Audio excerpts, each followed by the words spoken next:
Good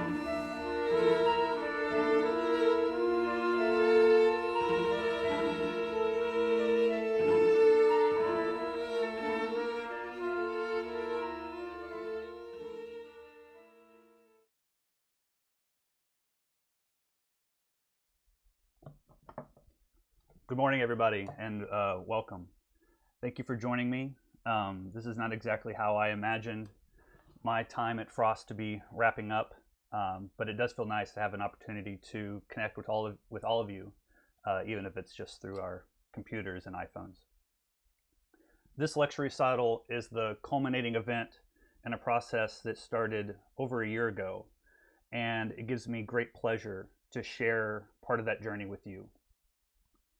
I'd like to extend a special thanks to members of my committee, Dr. Robert Carnahan, Dr. Jennifer Grimm, Dr. Laura Sherman, and Dr. Sean Crouch, as well as my colleagues in the wind conducting studio, Tina DeMeglio and Mac Wood, and lastly, all the members of the Frost Wind Ensemble who helped bring this piece to life back in November. It's been an honor to collaborate and learn from all of you during my time here. I'd like to divide our discussion today into 4 parts. First, a brief discussion as to how I came about choosing to do a transcription in the first place, and then specifically this piece. Second, some biographical information about Sarah Kirkland Snider, looking at some of her upbringing, her training, and then a little bit about her musical style. Third, in the bulk of our time together, looking specifically at her piece, Disquiet, including some overview of the piece, talking about the program, and then the process I went through to complete this transcription for Wind Ensemble. And then lastly, I'd like to play the recording for you that we performed last November. Ideally, at the end, we'd have an opportunity to do a question and answer. Unfortunately, YouTube Live, we don't have the chance to communicate face-to-face with each other. But there is a chat window, either over there or over there, that I'll try to keep an eye on as we go through this. So if you've got questions about anything I'm talking about, just type them in there and I'll keep track of them and try to answer them as we go along.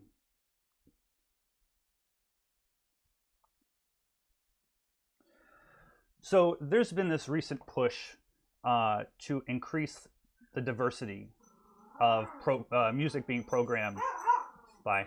This is the great thing about live YouTube. My dogs are in and around the apartment, so if you hear them barking, they're just being supportive.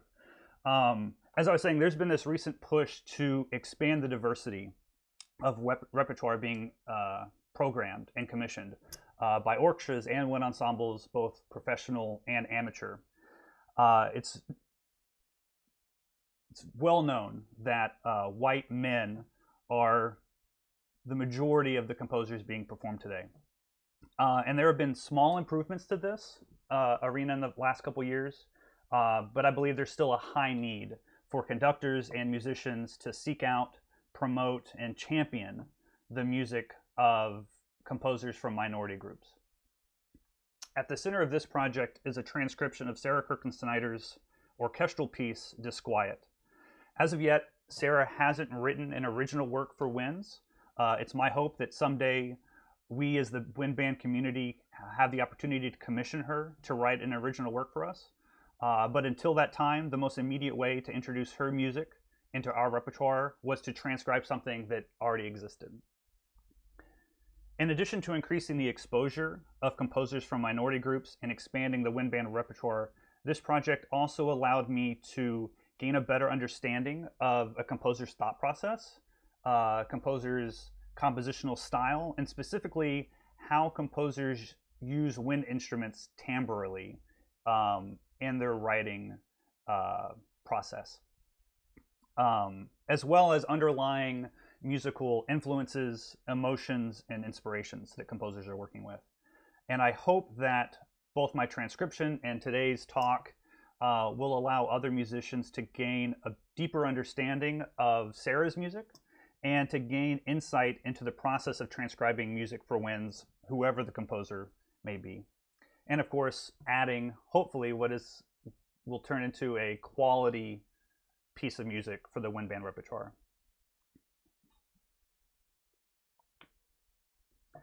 Sarah Kirkland Snider was born in 1973 in Princeton, New Jersey. She grew up playing piano and cello as well as singing in choirs. She studied psychology and sociology at Wesleyan University and earned her Bachelor of Arts degree in 1995. Although she began composing music in her youth, Snider didn't take her first compositional lesson until 1998 when she was 25 years old. She eventually went on to study music composition at Yale School of Music, earning both a Master of Music degree in 2005 and an Artist Diploma in 2006. You can see on your screen some of the teachers that she's worked with throughout her life. Martin Bresnik, Aaron K. Kernis, Ezra Lauderman, and David Long, as well as Justin Delajoyo, who I'm just realizing now is not on the screen there. But she did also work with Justin. We'll talk about him a little bit later. And she also studied with Christopher Rouse at the Aspen Music Festival. She was the 2013 winner of the Detroit Symphony Orchestra's Elaine Lebanon Memorial Award for Female Composers. She has also received grants and awards from the National Endowment of the Arts, the Jerome Composers Commissioning Fund, New Music USA, and Opera America. And in 2011, National Public Radio featured her in their 100 Composers Under 40 list. In June of 2020, the New York Philharmonic was scheduled to premiere her latest orchestral piece, Forward into Light. The commission is part of a multi-season initiative by the Philharmonic called Project 19, which is celebrating the 100th anniversary of the 19th Amendment. In total, Project 19 is going to result in 19 world premieres by 19 women composers held over several seasons.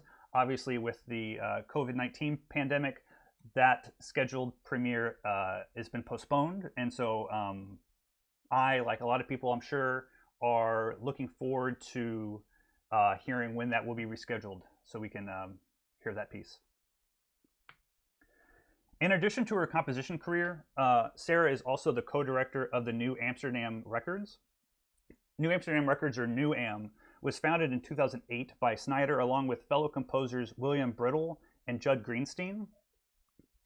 And according to their website, they are focused on development, dissemination, presentation, and promotion of new album-based projects that hopefully fulfill the intent of their creators, resulting in music without walls, without agenda, and without a central organizing principle.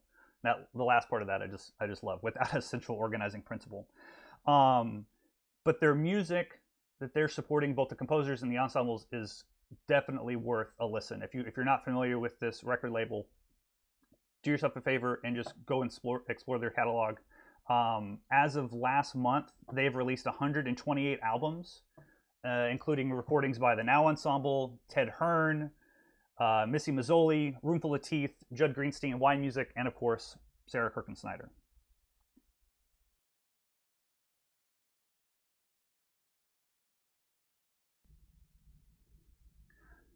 Sarah was originally self-published, but she signed with Schirmer in 2016, and they now represent her entire catalog. They list 48 published works, including 5 for soloist and orchestra, 3 for large ensemble, 5 for soloist and large ensemble, 10 for small ensemble, 1 solo work, not counting piano, 3 pieces for solo keyboard, 6 chorus and ensemble, 8 solo voice and small ensemble, 1 ballet, and 3 pieces for orchestra, soon to be 4. Sarah's musical style mixes classical music with popular music idioms. Jason Green, who's the senior editor of the online music magazine Pitchfork, describes her music as straddling the border between richly orchestrated indie rock and straight chamber music. This musical voice has been developed over the entire course of her life. Like I said earlier, she was classically trained in both cello and piano, grew up singing, and recalls this other side of her musical life at home when she was surrounded by popular music. There's a quote, she says, I would go to my orchestra rehearsals or my piano lessons and hear classical music. And then I'd come home, hearing the Beatles and Fleetwood Mac and Joni Mitchell. For me, it was all just music. I didn't have anyone telling me that pop was down here and classical was up here. It was all just ways to express myself musically. This synergy of popular styles was discouraged by her first composition teachers, who advocated for the separation of pop and classical. This feeling didn't necessarily subside when she started studying, I should say, at Yale. She found Yale to be a more relaxed and encouraging atmosphere, and credits her teacher, Justin Delajoyo, with expanding her understanding of harmony and rhythm and idiomatic writing for instruments. And all of that, she still felt like there was a side of her musical personality that she just couldn't access. After graduating from Yale, Sarah was commissioned by the J. Paul Getty Center in 2007 to write music for a music theater monodrama with text by Elaine McLaughlin. And McLaughlin was scheduled to not only write the text, but also do the premiere of the piece. The interesting part of this is McLaughlin couldn't read music. And so it was important, I should say, for Sarah to write music that Sarah could learn, that Ellen could learn by ear. Sarah also remembers Ellen's frustrations towards a lot of new music due to a lack of emotional content. This focus on craft or intellectualization, thank you, paralleled some of the feelings that Sarah was having towards her own writing and new music in general whenever she was a student at Yale. These circumstances created a situation where Sarah finally felt comfortable and permitted to incorporate both popular music and classical music into a single piece. The resulting piece is titled Penelope, and it's arguably her most successful piece to date. I'd like to take a small pause now and show a video. This is a wonderful interview and video that was produced and put together by Molly Sheridan, who works for for New Music USA. You're going to hear excerpts of two of Sarah's pieces, Penelope, which we've already talked about, and another song cycle with similar musical style called Unremembered. Let's hear that now.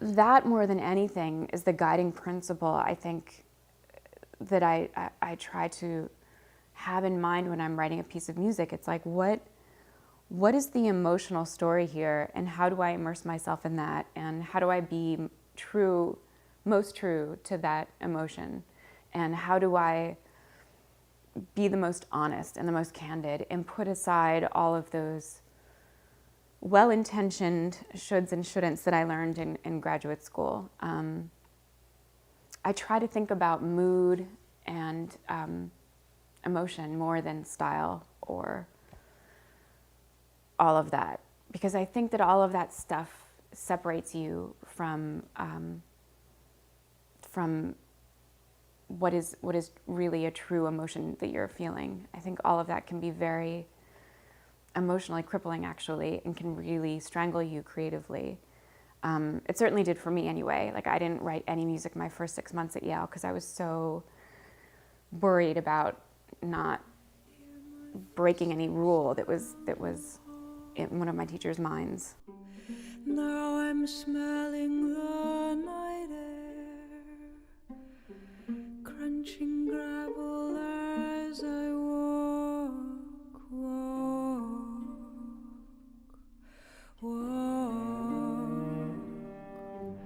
Never, never, never, never will I, never will I sleep like that again. Never, never, never, never, never, never will I sleep like that, sleep like that.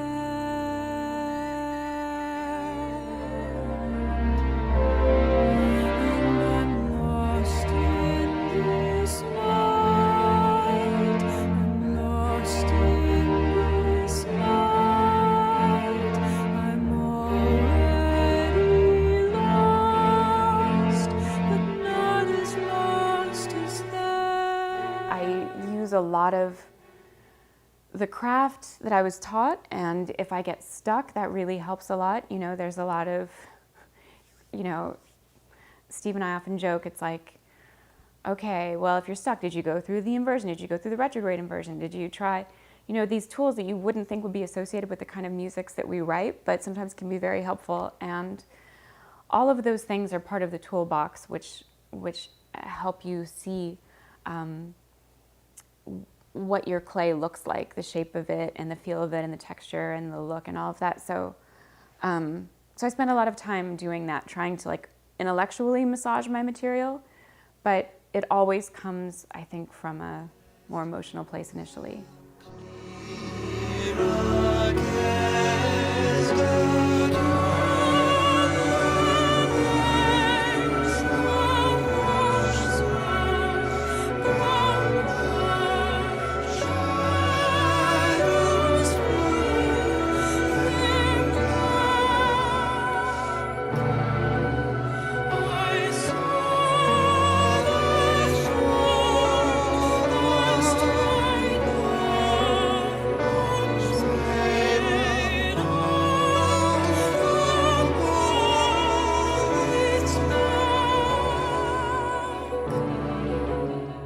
Who you're thinking about writing for me, definitely winds up influencing the music. And if I'm thinking about a classical institution and the, you know, their values and their history, that's going to just inevitably bring out something different in me than a piece written for my good friends who love all the same bands that I do and the same classical composers that I do, and who understand that love of both worlds. And I mean, Unremembered, I feel like I could go even deeper into that because Shara had become like my closest friend, and we'd had so many conversations about these issues and the classical versus pop music and all the frustrations we had dealing with, you know, the lack of infrastructure to support music written in the cracks between those worlds. And because she also just so comfortably can inhabit both worlds, which is something that so few singers can do. So I just felt like, yeah, I can really let it rip here. Like I can just compose, like close my eyes, be in the dark room, summon the most me that always felt a little bit repressed, and just let it say whatever the hell it wants to. I saw the witch out in the woods as we sang around the fire.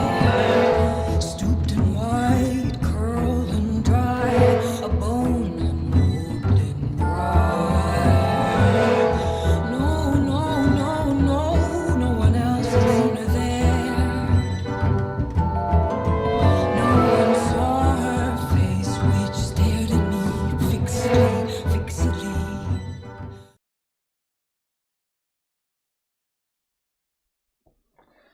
There's a link down in the description of this video if you're interested in reading the whole interview.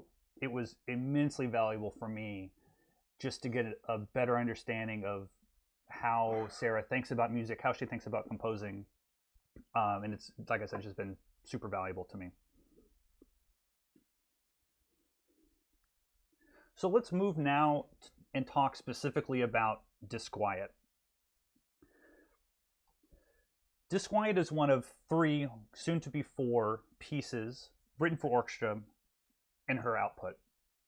Working backwards, we've already talked a little bit about Forward into Light, which will hopefully be premiered soon by the New York Philharmonic. Something for the Dark was written in 2016 for the Detroit Symphony. Hyraeath was written in 2015 it was actually a co-commission between the North Carolina Symphony and the Princeton Symphony Orchestra. And then her earliest piece for orchestra is Disquiet. It was initially written in 2005 as part of her graduate studies at Yale. She then went and revised and expanded the piece in 2012, and it was premiered in this version by the Princeton Symphony Orchestra on May 13, 2012. Disquiet has been performed subsequently by the Utah Philharmonic in January 2014, whose recording we'll actually be hearing later as part of our examples. Also performed by the Eastern Connecticut Symphony, March 2014, and the Ridgefield Symphony Orchestra in October of 2019. In her program note, Sarah reflects on the creation and some of the artistic goals of the piece. Disquiet began life as melodic fragments I would hum to myself on the subway while living in New York in the year 2000. In 2004-2005, those fragments evolved into my first piece for orchestra, written while I was still a graduate student at Yale. In 2012, I revised and expanded the piece. The creative impetus for this music was, to speak broadly, the agitation of unspoken words, particularly when those words simmer and writhe beneath a self-imposed calm. In addition to its dramatic declarations, the music has moments of tenderness and whimsy. At one point, even something of a drinking song makes its presence known. Ultimately, though, the piece is a meditation on the idea that even the most agitated restlessness can engender a certain serenity and gratitude. This idea of serenity and gratitude up against agitation and restlessness, I think is something we can all kind of relate to. The stresses of work, the stresses of life, while still having to stay professional, balancing work life with home life, and not bringing things home, and not letting frustrations with your dogs affect your work. It works both ways. And so we are constantly, I think, as humans, as professionals, as musicians, trying to balance these two things. And it really spoke to me that this music tries to embody that.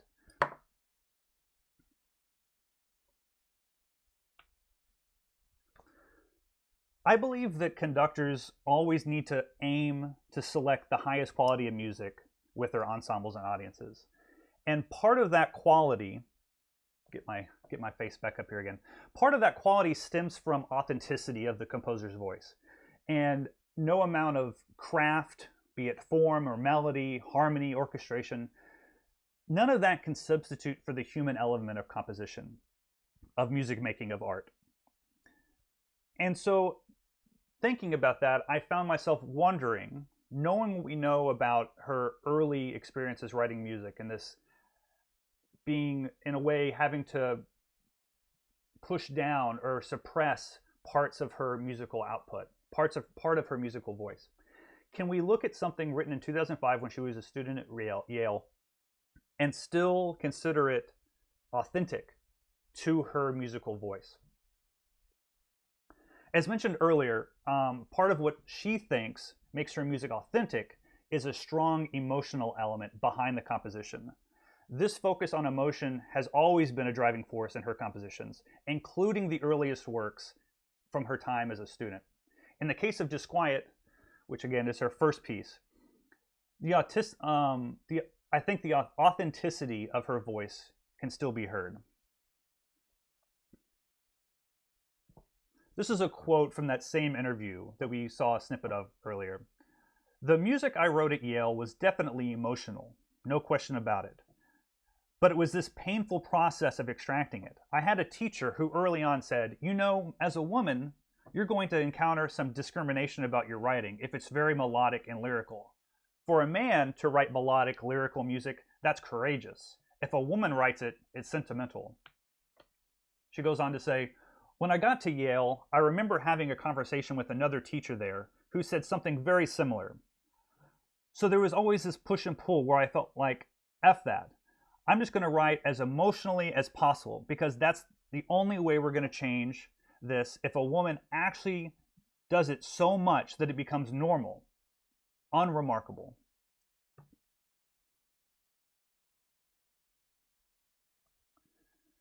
She was also asked as part of this interview if she felt like her earlier music was more like a homework assignment, something she just had to do. She said, "You would think that, but actually, even when I had to do fugue exercises, I would wind up breaking whatever rules I had in order to make the piece more expressive. That's why I got into writing music. My earliest memories are also musical ones. My earliest memories are musical ones, where I was singing and narrating everything in song. I want to communicate with the listener, and that's always been important to me.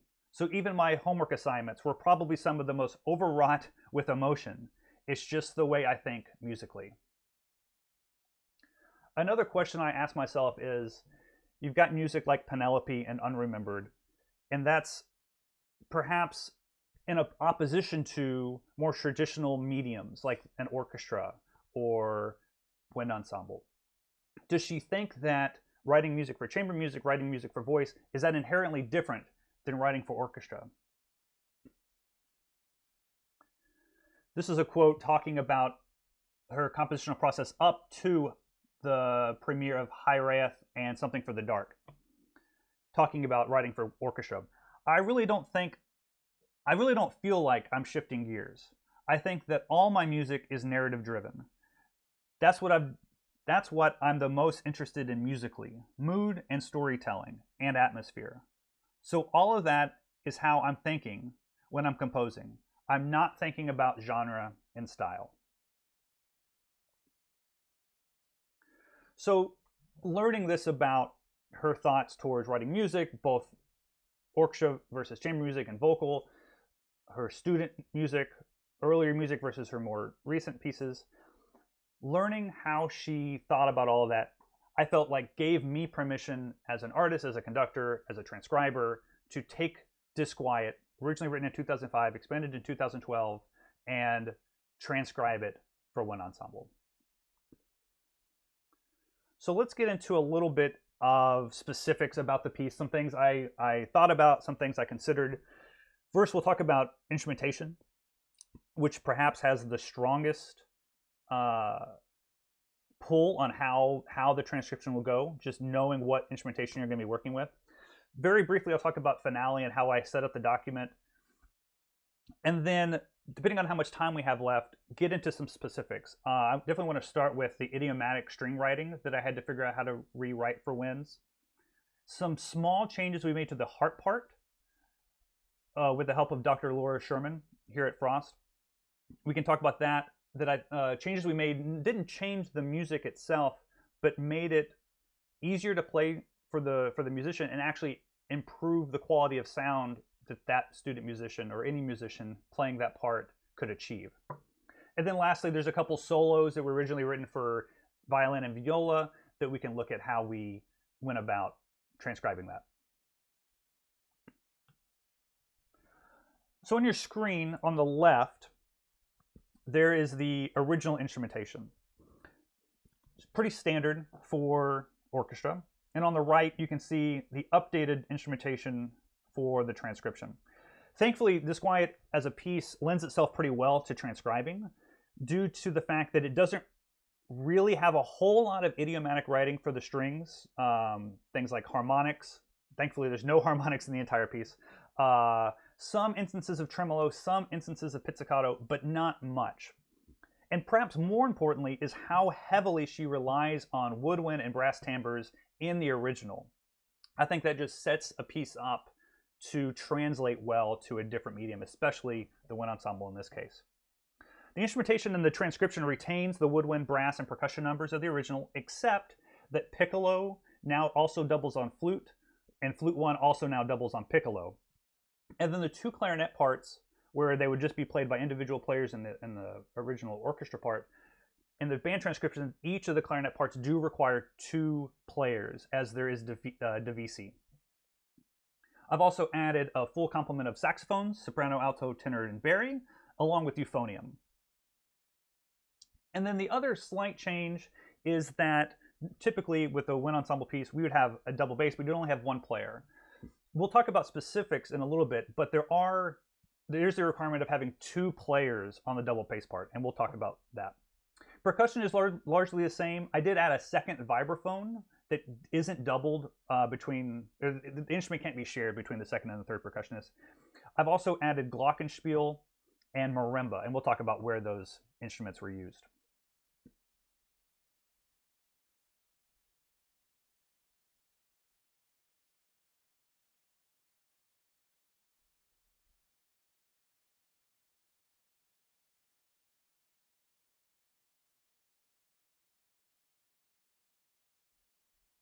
Sorry about that. I realized my microphone stopped working for a second. I did all of the transcribing in Finale, and not too much to know about here. If most people are either you're a Finale guy or you're a Sibelius guy. A couple things I will note: I took the time to make sure that every page of the score matched between the orchestra and the wind version, so that if you go to page 5 of the orchestra version, it's the same music on page 5 of the wind band version. That helped me just process the information, and I also think it'll help people compare the scores whenever they're studying. The score is in C. We're going to see some excerpts in a little bit. Both the original orchestra score and the wind ensemble transcription are in C. And the last thing I do want to point out, and I know it's a little hard to tell here. Let's see if I can't zoom in a little bit for you. So as I was going through and transcribing the music, any music that was original to the wind parts, I kept in voice 1, and that's any of the black text. Anything I added, I put in voice 3. The nice thing about putting things in voice 3, the stems still act appropriately, so they go up and down as you would normally expect. If you put it in the second voice, the stems tend to just want to go down, as if you were having 2 voices on the same stave. The real benefit of doing this, though, is that all of voice 3 then becomes green, and it's easier to keep track of the changes you're making, so that you don't accidentally go back and start making changes to original wind music. So anybody who works with Finale, Sibelius might have something similar. But if you're doing a transcription with Finale, I highly recommend using this voice 1, voice 3 thing just to kind of keep track of what you're doing. All right, let's look at the first example. And it's funny, this is the first example we looked at, and this is perhaps the hardest thing to transcribe, and it took some convincing. It took some convincing by Dr. Carnahan, and then just me thinking about it. Whether or not this piece could be transcribed based on if we could make the beginning of this piece go. And the biggest struggle comes from this first violin music. It starts on a high E, and this is only the first couple measures. 4 or 5 measures after the end of this excerpt that you can see on your screen here, it goes up to an A. Above that. How to reproduce these sounds. Originally, I tried a couple of different things. I was nervous about using bowed crotale because I didn't want the sound to change. I wanted it to be as still as you could get from, a first violin section. What I ultimately decided on was to double the part. So we have bowed crotale in the correct octave, and then an octave below that in the vibraphone rolled. And what that did, those 2 sounds together, the vibraphone helped mask any irregularities you might have in the bowed crotale, while the crotale is still able to provide you with the correct octave. The same thing happens, like I said, when it cuts off here and it goes up to the A, still crotale with the vibraphone at the end. And then all of this material comes back at the end of the piece. And we'll get to hear that, obviously, in a little bit. And I think it worked out quite well. So if you don't mind, I think I mentioned this earlier, we'll be listening to some recordings, both of the Frost Wind Ensemble's premiere and then also some an orchestra recording of the original. This recording is of the Utah Philharmonia, Philharmonia, conducted by Robert Baldwin. This is their January of 2014 premiere of the renewed or the revised version of the piece. So here's the beginning of the orchestra version.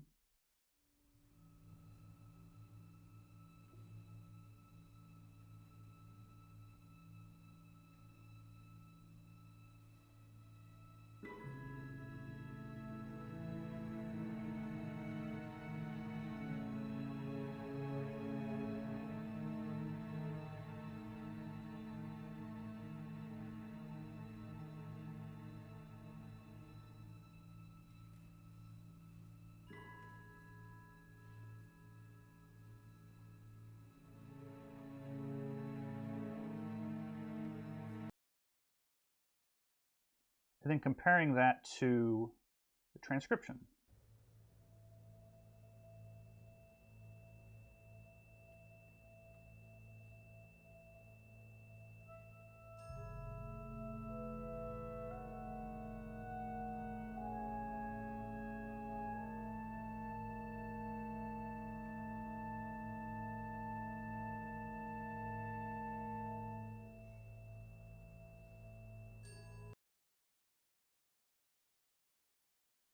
So it definitely took a little bit of rehearsing to get the balance right between the crotale and the vibraphone. Again, I think it's important to promote the original pitch material, which is the high E and then the high A. So carefully balancing those two things in rehearsal was important, but I thought it worked out pretty well. And you'll get to, I guess, be the judge of that yourself whenever we listen to the whole piece. The other thing here at the beginning was deciding how to write out this violin, two, viola, and cello music. And I eventually decided not to go with the homogeneous sound, so not to put it all on saxophones or not to put it all on clarinets, but to divide it between the second violin music in the clarinet part, viola on bass clarinet, and then bassoon covering the cello part. And the real reason behind doing this is this motive, the E, F sharp, G, A, singing the wrong pitches, but and then the descending line and the bassoons.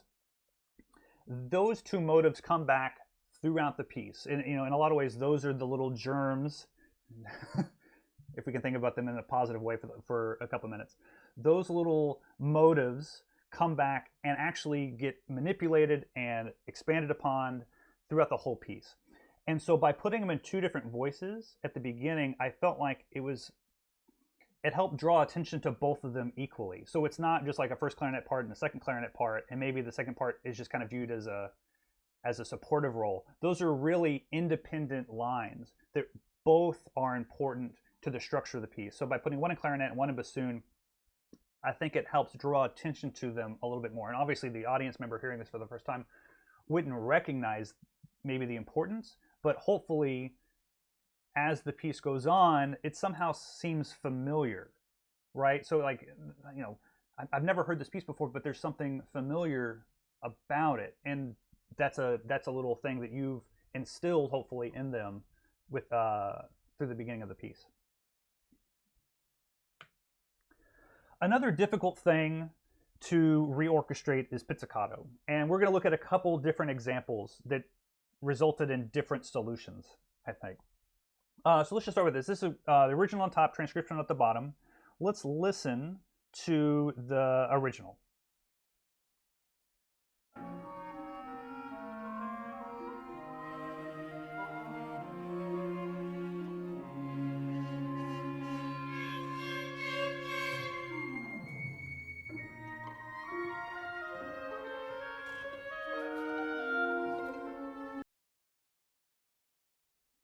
And then to the transcription.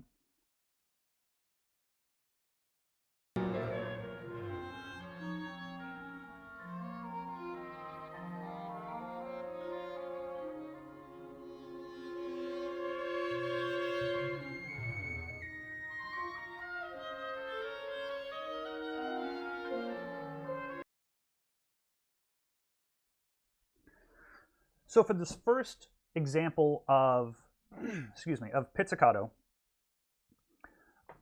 I decided to put it both in marimba and xylophone. And this is really for two reasons. One, pizzicato to me has two parts of the sound. There's the initial attack, the sharp, crisp snap of the string, But then there's also resonance. And that's not something wind players can really reproduce well. We can play short and we play resonant, but we can't really do both at the same time. Hence the two percussion instruments. So I viewed the xylophone as being the more percussive, the more exact, the sharper articulation. Where the marimba, while not having as strong of a start to the sound, is able to resonate. So by putting them together, you're able to replicate both parts of a pizzicato. There's also the added benefit. Let's just listen to it one more time. I don't know how much of this is just the quality of the original recording or balance or what, but to me it's actually easier to hear some of these textures, especially this pizzicato music, in the transcription. Original.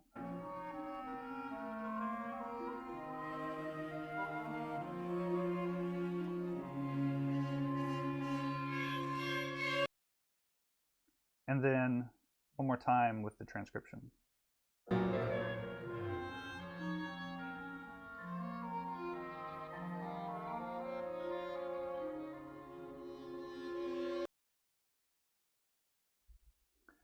So I definitely don't think it's necessarily a sound improvement, right? Like, I mean, we can't replicate pizzicato. We're trying to do the best we can as winds. But from a balance standpoint and texture standpoint, it's actually easier to hear the balance between these all original wind writing and this pizzicato music that's happening underneath. This is another spot a little bit further in the piece where originally I wanted to just replicate the same thing. So here we have string music, pizzicato, from cello up through viola, violin, violin 2, violin 1. I wanted to do the same thing, marimba and xylophone. The problem is it gets beyond the range of a xylophone. And I didn't want the sound to change. I didn't want to move from vibraphone to xylophone or xylophone to piano or anything like that. So instead, I kept the marimba. I kept that because I could reach the whole range here. But then instead of xylophone, I used piano. And this is another spot in the rehearsal process. We did have to be really careful about balancing these two ideas, making sure that the piano as dry and as short as possible, so we're not getting that resonance, that we're letting the marimba color come through on that. So let's listen to, again, we'll listen to the orchestra version and then the transcription.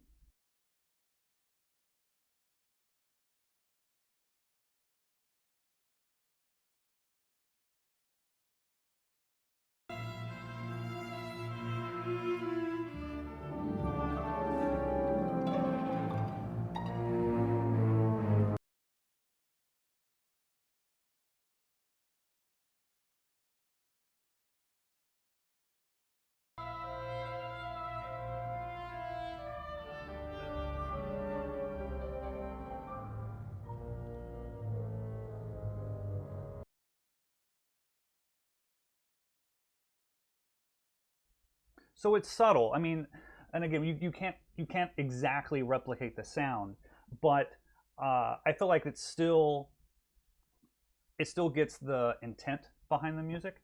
And again, I think the balance works better. I think you're not having to fight instruments, cello, viola, violin, that are going to produce volumes differently than one another. By having marimba and piano being able to play the entire line, there's this continuation, this steady sound that you're able to achieve, which I think works well.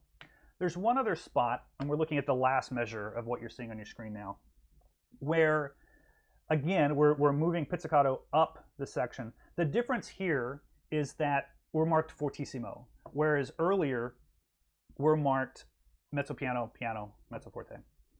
Also different here, the instruments are overlapping, and they're overlapping based on the range, right? So as the music surpasses how high they're able to play, it passes off to the other one, and as soon as an upper instrument, viola, violin, can start playing those at a reasonable dynamic, they join in.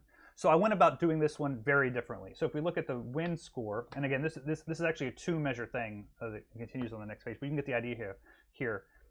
I use the entire wind section, oboes down through tenor sax, and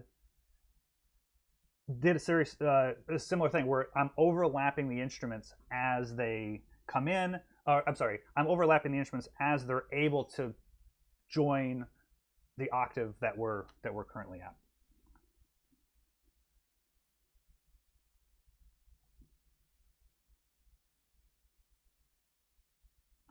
Let me pull this up. So here's the orchestra version again.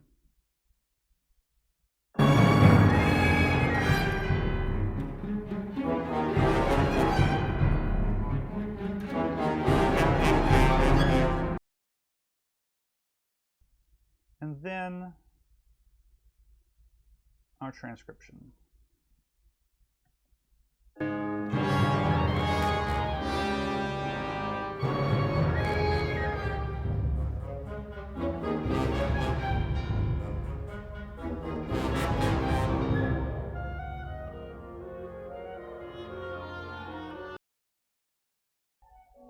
Okay.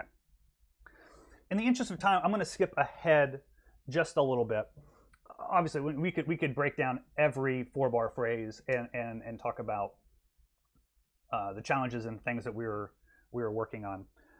But I want to make sure that we get to one of the really special moments in all of this. The first of which happens at letter N, and it's in the original. It's a duet between English horn, which is just off the top of the screen, but you'll hear it, it's there, and viola solo. And in the transcription, obviously we kept the English horn, but we went with soprano saxophone, which I think does a great job of mimicking the singing quality and the virtuosity of a viola solo. And then also in this section that we're going to look at here at N was solving this cello and bass problem. Let's pull this up and get it a little bigger for you guys.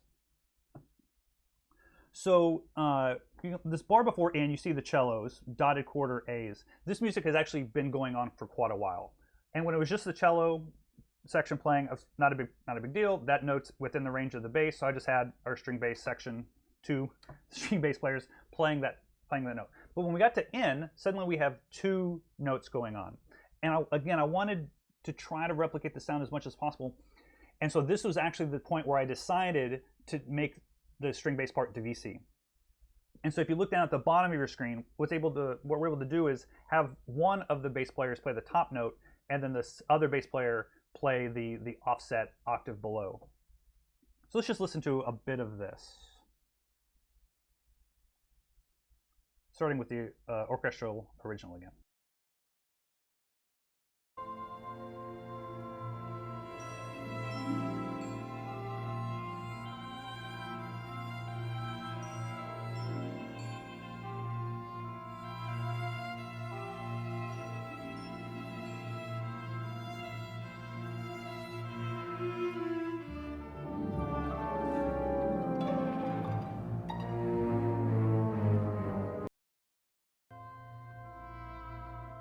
Now the transcription.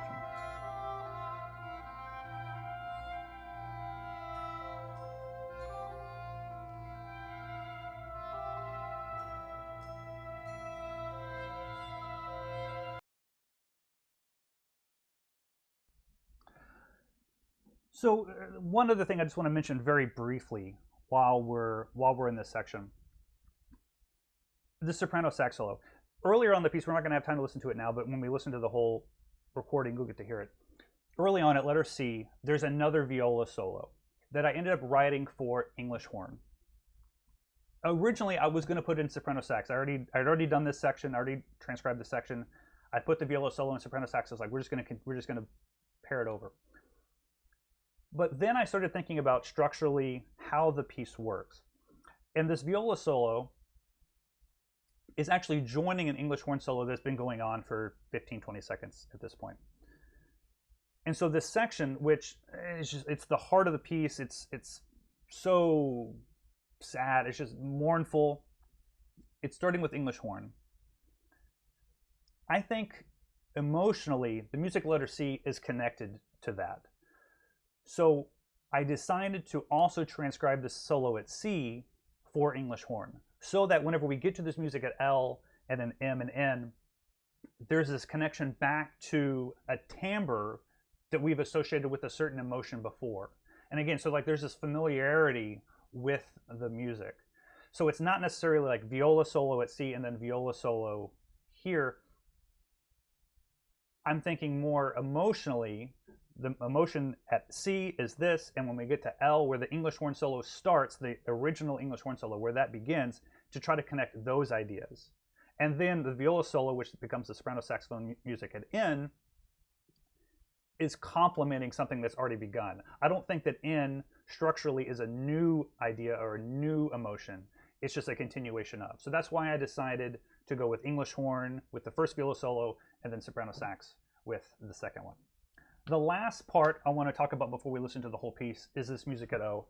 And if there is a piece or a section of this piece that sold me first, it's this.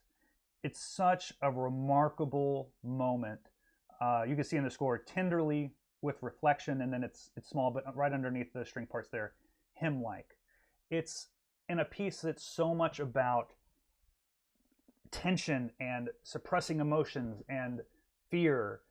There's this little oasis in the middle of the piece where you finally get some relief. And so let me just play this for you. Again, starting with the orchestral original, and then we'll talk about how we transcribed it.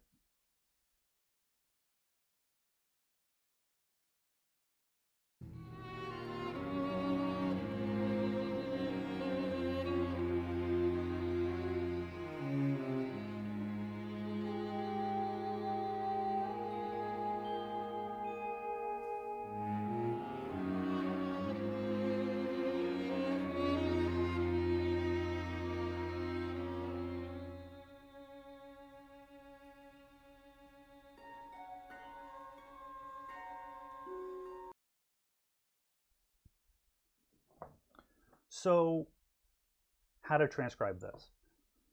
This is the only part in the entire piece where it's solely string music. Everything else, strings are always accompanied by winds or winds accompanied by strings. One moment in the middle piece, 4 solo string instruments, string quartet. So starting with this sound in mind. So what does it sound like to have 4 individuals playing? 4 string players playing. Obviously the sounds are homogeneous, right? We're all playing string instruments. We're all bowing. How to replicate this with winds? Well, okay, I could do it with all the clarinets, or I could do it with all the saxophones, or I could do it with all the brass, all the woodwinds. But then I thought a little bit more specific. It was like, okay, if it's solo instruments, you know, I think we'd all agree, like 2 clarinets playing together sound different than 1 clarinet playing a solo, even if they're playing the same line. It's a different sound. 3 trumpets playing in unison is different than 1 trumpet playing a solo. So I wanted 4 voices. My initial thought was just put it in the saxophones. And in fact, the next page, which you'll hear in the performance, we did use some saxophones in this section. Saxophones are great. You get soprano, alto, tenor, and bari. They're all homogeneous. They're all saxophones. They can play the range. It's great. And I know some of our friends in the sax studio are watching right now, and I love all of you guys. But I wasn't sure if that had the saxophone sound, if it could produce the round, warm sound that I was thinking about whenever I heard the string quartet. Again, hymn-like, tender. And so in our rehearsals, I wrote it out 2 ways. I did it with the saxophones, played it. We did that first, magical. Everyone liked it. And then we tried it another way. We tried it with 3 horns, first, second, third horn, playing the first violin, second violin, and viola music, and then put the cello music in euphonium. I guess ideally we could have done it all in horn, but it gets a little low in the cello part. So 3 horns and euphonium, and it created it was just a magical moment. So here on your screen, this is what we ended up with. like I said, first, second, third horn, and euphonium. And I'll just let the players of the Frost Wind Ensemble kind of speak for this section.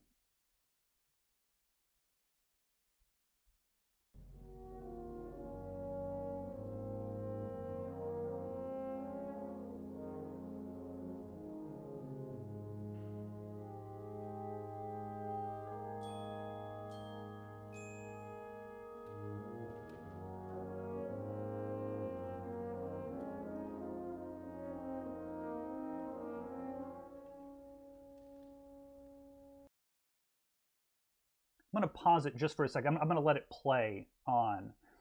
This music, you're going to hear the saxophones come in. This is also part of the string quartet music, and you're not going to be able to see it on your screen, unfortunately. But I want to let you hear how this hymn motion, this hymn idea, then gets handed off to the saxophones whenever the music shifts a little bit. So this is picking up right where we left off.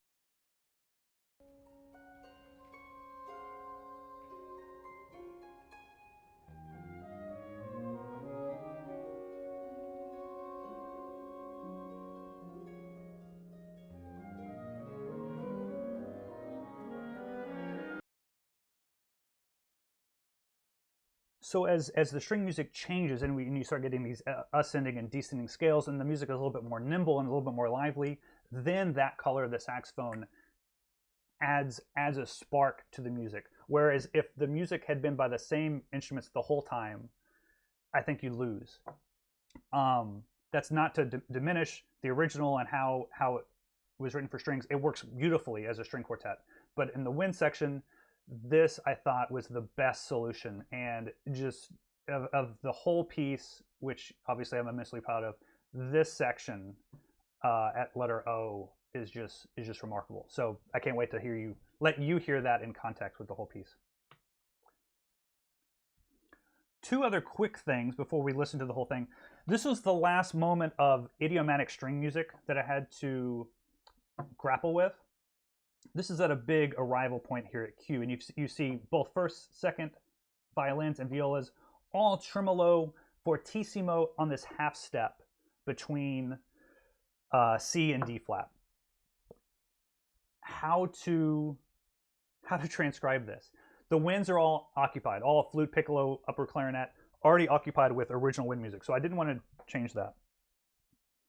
And once again, the answer to me came from what's the music saying at this moment?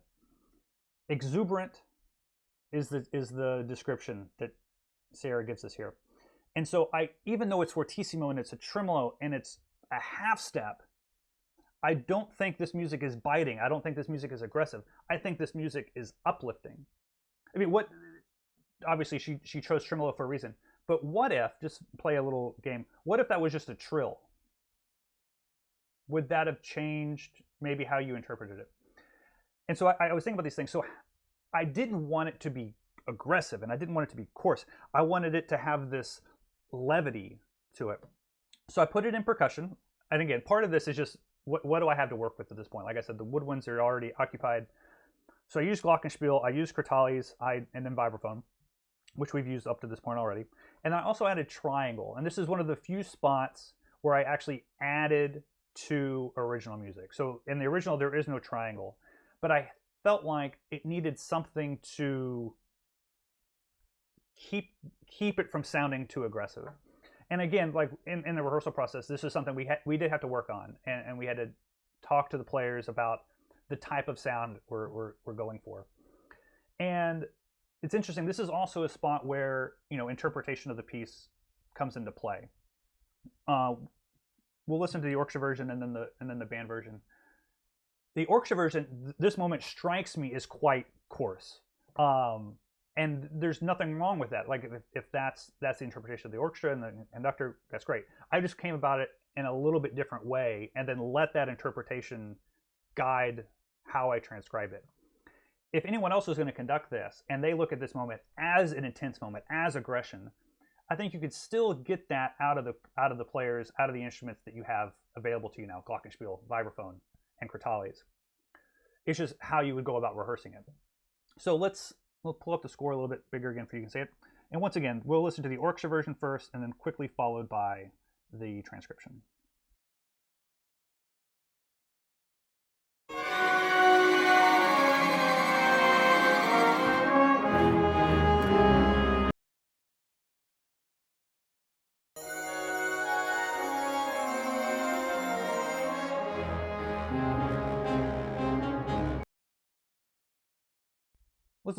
It's short enough. We can listen to this one more time. So again, orchestra first and then band.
This is like Zoom. Everyone who does Zoom with me realizes that I'm awful at unmuting my microphone. So I apologize for 30 seconds of silence.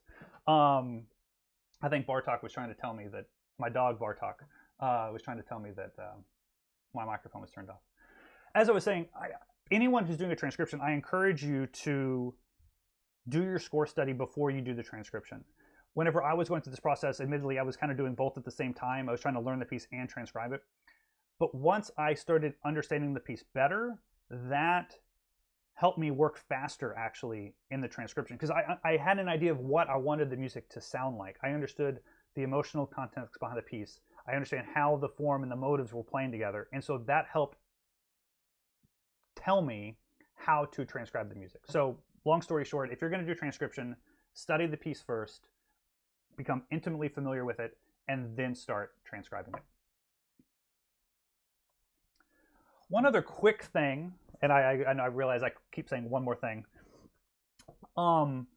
This was a change that Dr. Sherman, the professor of harp at the Frost School of Music, helped me with. This is just one example. It happens a couple times. But what we did, we took the original that you see on top, and there goes the dogs again. We took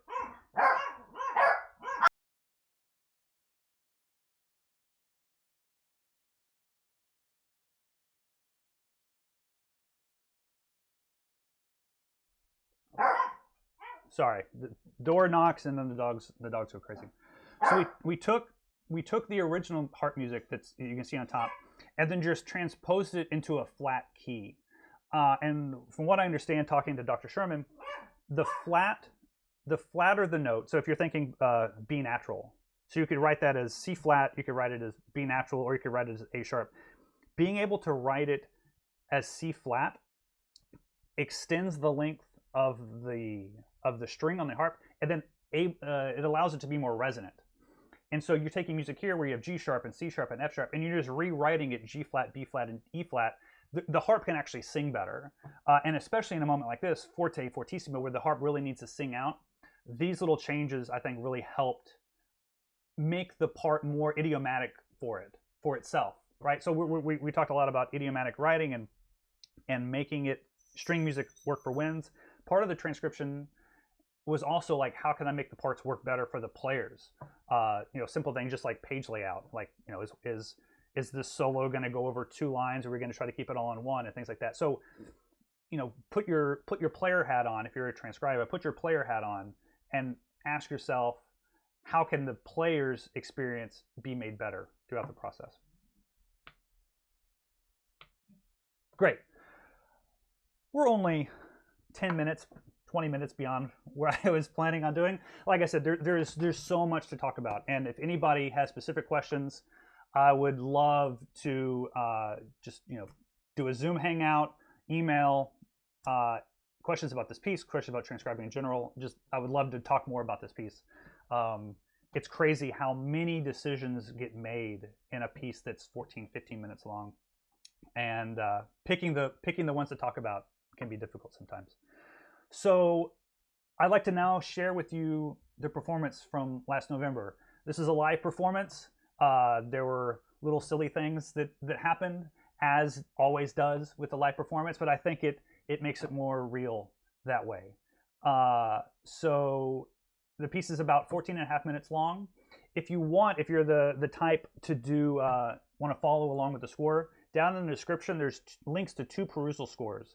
There's the perusal score of the orchestral original and a perusal of the transcription.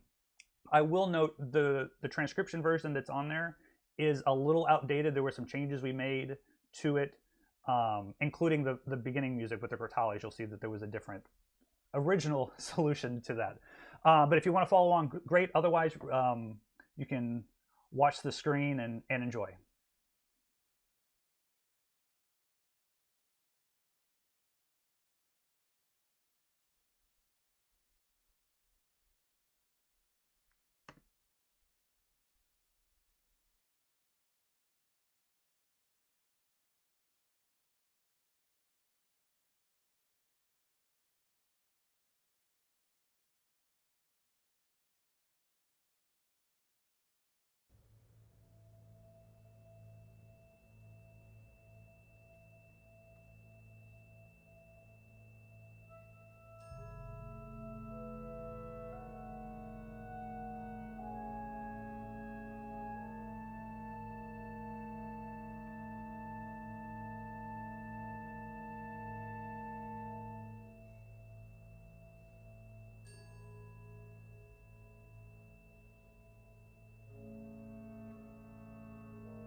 I did it again.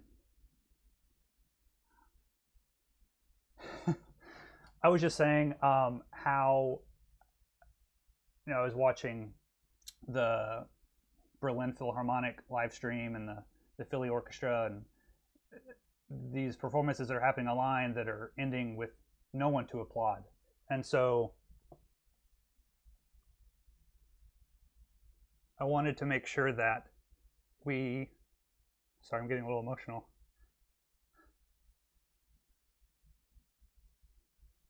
Just applaud and thank the musicians here at Frost for all they did for the piece. I will forever be indebted to them.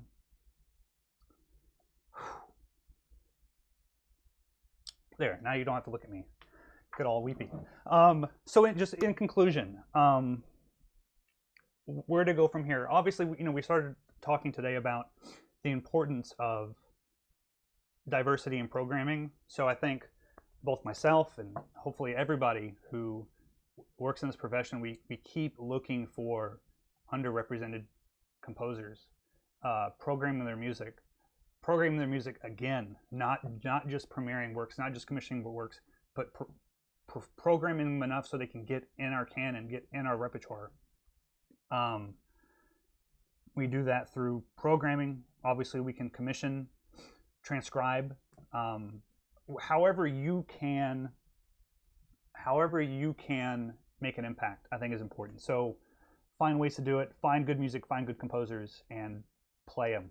Expose audiences, expose players, musicians to these voices that aren't getting the opportunities that other people are. Obviously, I'm hoping to get with Schirmer and have this piece published so other schools can play it.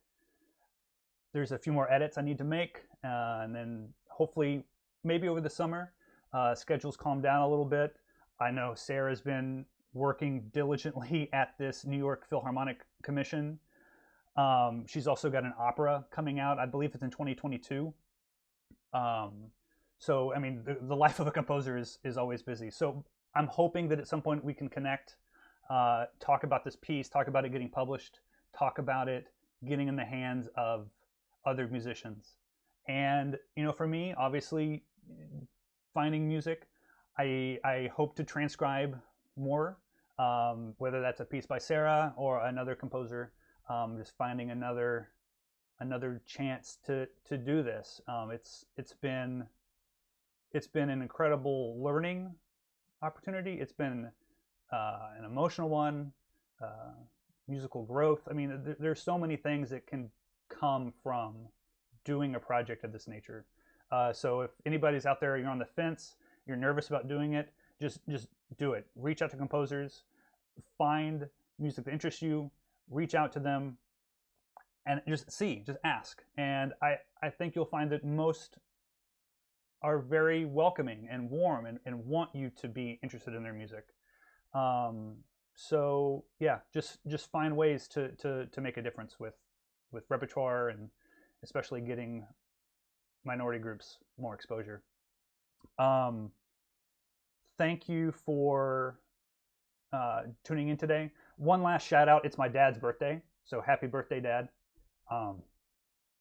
And thank you for your patience today. I know this has been weird, putting together a little YouTube studio in our little apartment here in South Miami, and the dogs go barking and the trash guys outside. So it's just different. But maybe this is kind of like the world we live in right now. So I appreciate your patience. Thank you for tuning in, and thank you.